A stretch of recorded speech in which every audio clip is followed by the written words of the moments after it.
What if we told you that a crucified saint was born with a beard?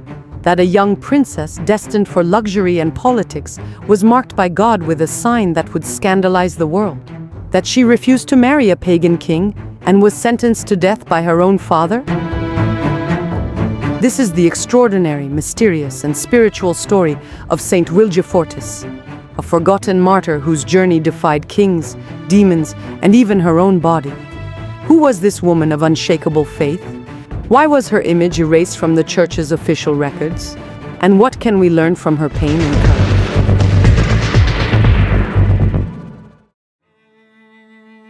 Saint Vilgeforte is a figure shrouded in mystery and mysticism.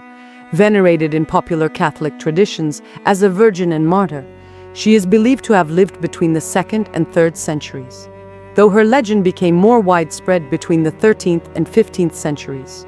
Her devotion flourished in regions such as Portugal, Spain, Italy, Germany, and the Balkans. At that time, the Christian world was still taking shape, surrounded by pagan empires and kings who used their daughters as pawns in political alliances. Women were subjected to male authority, expected to be obedient, silent, beautiful. But in monasteries and the hearts of the devout, other ideas were growing. Holiness through renunciation, celibacy as a sacred vow, purity as a path to union with Christ. It was in this environment that the legend or revelation of Vilgeforte was born, the saint who, to avoid marriage, asked God to make her undesirable. And he answered.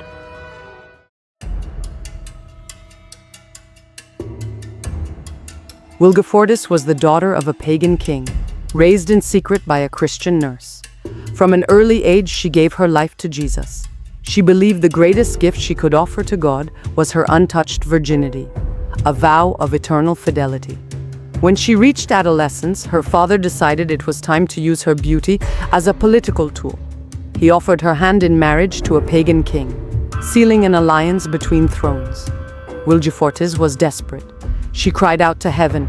During a lonely vigil, kneeling before a crucifix, she prayed, "Lord, if remaining yours means losing everything that makes me desirable to men, then take my beauty. Make me ugly in the eyes of the world, but precious in yours." The next morning, a miracle appeared, or perhaps a divine answer filled with irony. A thick black beard began to grow on her face. Her body no longer fit the image of a princess. It was as if Christ himself had marked his bride with the signs of martyrdom. Her father saw her transformation and felt shame and fury. The wedding was canceled. Scandal spread. Some called her a witch, others a saint. But she, at peace, simply said, "Now I belong to him even more." Public humiliation led her father to a cruel decision. Seeing her as cursed, rebellious, and disgraceful, he sentenced her to crucifixion. Like Christ, she was nailed to a wooden cross. Hands pierced, feet bloodied, eyes lifted toward heaven. They say she smiled, that even in pain she radiated peace, that the women watching wept in silence, while soldiers mocked her appearance. When she died, many swore they smelled a sweet fragrance in the air, a strange sweetness from her wounded body. She was buried quickly, but never forgotten. Saint Vilgeforte became the patron of women suffering under patriarchal oppression, of girls forced into unwanted marriages, of those who choose faith over comfort. Her name means strong virgin. Her image, however, was controversial. A woman with a beard, crucified. In times of strict dogma, this was scandalous. Over time, her cult was silenced by church authorities, but not erased from the hearts of the people. In some villages in Portugal and Bavaria, candles are still lit before the bearded saint. Later, Christian artists portrayed her in symbolic ways. In some paintings, she appears with closed eyes, a radiant beard, and a golden halo. In others, she holds a small cross, her feet resting on broken chains, a symbol of freedom from oppression. Mystical visions linked to Vilgeforte became common among cloistered women. They saw in her a reflection of their own vows and struggles. Popular devotion kept her memory alive, even when official records tried to erase her. Peasant women placed her image in small home altars, praying for protection from violent husbands, from persecution, from disfiguring diseases. Her own altered face made her a powerful intercessor for those who suffer outside accepted beauty.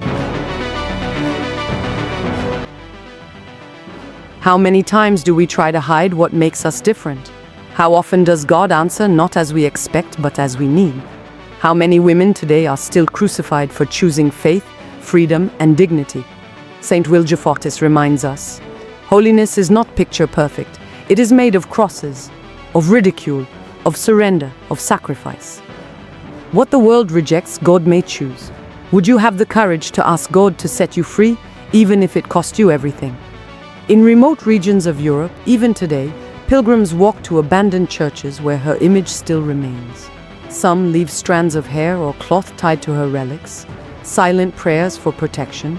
Stories of apparitions in nightmares or sleepless nights continue among families who still venerate her in secret. Today, few churches bear her name. But in whispered stories told by grandmothers and pilgrims, Vilgeforte lives on. In every woman who refuses to be silenced, in every soul that chooses the cross over the palace, her presence is revealed. Blessed are those who are persecuted for righteousness, for theirs is the kingdom of heaven. If this story touched your heart, comment Amen. Share this video with someone who needs to know this forgotten saint.